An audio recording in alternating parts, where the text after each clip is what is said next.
बच्चे गिर जाएं, खेलते हुए चोट लग जाए या जिस्म में अचानक दर्द और खिंचाव हो जाए तो एक होम्योपैथिक दवा हमेशा याद रखें। Arnica Montana.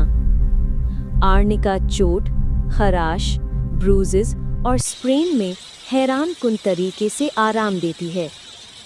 वर्जिश के बाद मसल पेन हो या किसी हादसे का शॉक, आर्निका जिस्म की सोजिश कम करती है और हीलिंग को तेज करती है।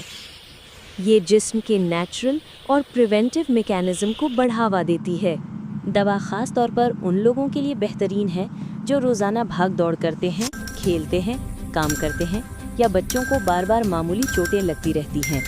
आमतौर पर आर्निका 30 दी जाती है, लेकिन डोज हमेशा डॉक्टर के मशवरे से इस्तेमाल करें। मज़ीद होम्योपैथिक मालूमात के लिए YouTube channel homeopathic treatment by doctor Shahbaz को ज़रूर फॉलो करें।